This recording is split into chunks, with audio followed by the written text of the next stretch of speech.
საქართველოში სტუდენტები უსახლკარო ბავშვებისთვის იწყებენ მოღვაწეობას. თბილისის სხვადასხვა უმაღლესი სასწავლებლის რამდენიმე სტუდენტმა საქველმოქმედო ფონდი დააარსა. ფონდს სახელად ლამპარი უწოდეს და თანხების მოძიება დაიწყეს ძირითადად სპორტსმენთა შორის. პირველი საქველმოქმედო შოუ მოზარდ მაყურებელთა თეატრში უჩვენეს. კონცერტში ვარკეცილის ბავშვთა სახლის ლამპიონის აღსაზრდელები ჩართეს, რომლებმაც ქართული ცეკვა და სიმღერა თავისივე თანატოლებისთვის ლამპიონის ბავშვებისთვის შეასრულეს.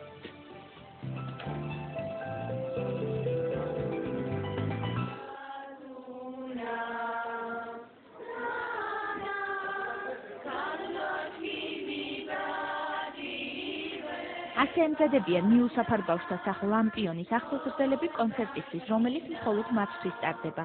გუშინ მოზარდ მაყურებელთა თეატრის სცენაზე საქველმოქმედო აქცია კონცერტი გაიმართა, რომელშიც აღსაზრდელების გარდა ცნობილი ფოლკლორული და ქორეოფრიული ანსამბლები იღებდნენ მონაწილეობას.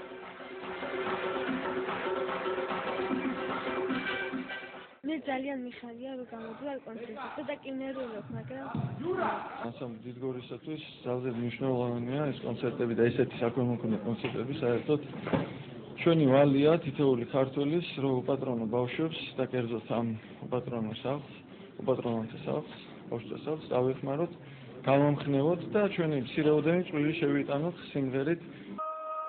კონცერტი უწმინდესისა და უნეტარესის ილია მეორის ლოცვა-კურთხევით უნივერსიტეტ მცირე აკადემიისა და სკოლა ლიცეუმ საუნჯის ფინანსური მხარდაჭერითა და სტუდენტების გარკვეული ჯგუფის ორგანიზებით განხორციელდა. აქციის მიზანი ვარკეცილში მდებარე მიუსაფარ ბავშვთა სახლ ლამპიონის დახმარება და აღსაზრდელების შემოქმედებითი ნიჭის გამოვლენა იყო. ეს იყო ჩვენთვის სიურპრიზი და ბავშვებისთვის მით უმეტეს. რომ ვიფრეს რომ დღეს მოწვეულები ვართ ამ კონცერტზე და თანაც მონაწილეობას იღებენ ჩვენი ბავშვები.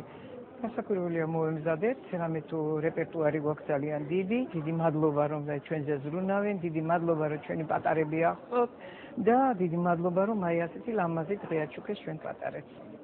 კონცერტი ტარდება უწმინდესის და უნეტარესის ლოცვა-კურთხევით, ეძღვნება ვარკეცილში მდებარე ბავშვთა სახლ ლამპიონს და დღეს ამ კონცერტზე წარმოდგენილი იქნება მათი შესრულებით ხალხური სიმღერები, ასევე მონაწილეობას იღებენ ცეკვისა და ფოლკლორის მომღერლები.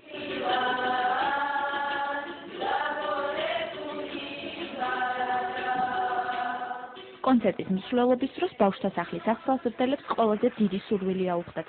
ისინი იამაჰას სინთეზატორით დააჯილდოვეს. მუსიკალური შესაძლებლობებით გამორჩეულ გოგონას კი მობილური ტელეფონი აჩუქეს. მცირე აკადემიის რექტორმა მათ სკოლასა და უნივერსიტეტში უფასო სწავლების შესაძლებლობაც მისცა. ამაზე კეთილი საქმე რა უნდა გააკეთო ადამიანმა, თუ არა დაეხმარო მიუსაფარ ბავშვებს. ძალიან მნიშვნელოვანია წინაში და საერთოდ. მიუსაფარი ბავშვებისთვის სახელწოდებით ლამპარი სპეციალური ვებგვერდიც იქმნება. მისი მიზანი აღსაზრდელების ინტელექტუალური და შემოქმედებითი ნიჭის გამოვლენაა. ამასთანავე მათ შესაძლებლობა ეძლევათ თავიანთი სურვილები და ოცნებების საზოგადოებას გაანდონ.